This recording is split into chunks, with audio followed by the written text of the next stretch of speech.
of Jamaica.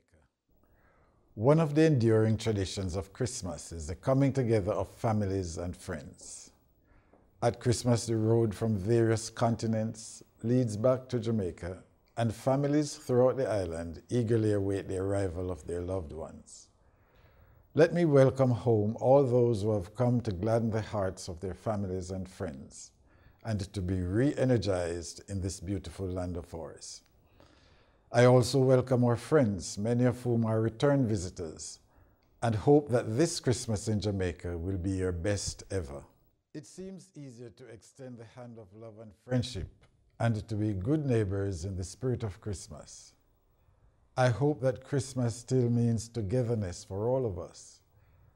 I hope that all across Jamaica, families will come together, that broken relationships will be healed, that joy will radiate again in the hearts of people who have been saddened or embittered by the vagaries of life, that the hope for and assurance of better days ahead will spring anew, and that peace will reign in our families and our nation.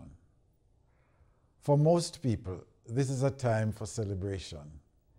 Yet even as we celebrate, we must be mindful of our brothers and sisters who dread this time of year for many reasons.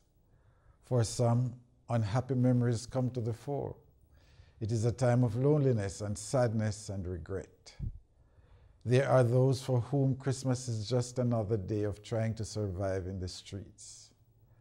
We who are blessed in so many ways need to spread by word and deed the Christmas message. Let this spill over into the rest of the year and eventually become second nature to us. In these difficult times, you who are in a position to help the poor, the disadvantaged, and the vulnerable should remain alert to the various ways in which you can help. I urge all who can to give to religious and other charitable institutions and groups who selflessly serve the needy.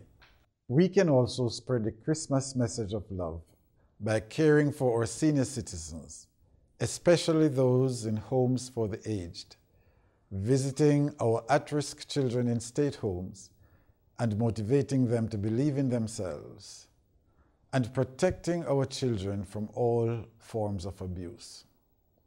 Sometimes just treating people, old or young, with respect could be what makes the difference in their lives. The temptation is to think that because these are tough times, we must build our own protective fortress.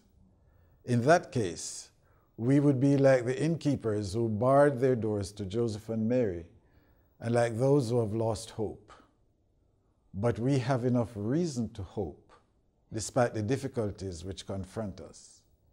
We have that indomitable Jamaican spirit within each of us, the resilience and perseverance which will overcome obstacles, the creativity and the potential that lies within us to excel in our various fields of endeavor.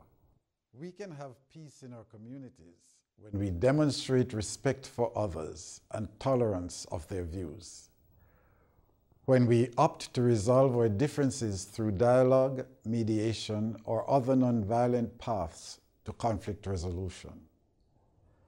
There will be peace in Jamaica when love transforms us into being each other's keeper, and when we get together with one love and one heart. Joy, hope, peace, and love. These are the essence of the true Christmas message, and these should be also the foundations of our society in which we choose to live, work, raise our families, and to do business. Fellow Jamaicans, on behalf of Lady Island and the rest of my family, I pray that you and your loved ones will experience a Christmas that is meaningful, enjoyable, and filled with good cheer. A Merry Christmas to all of you.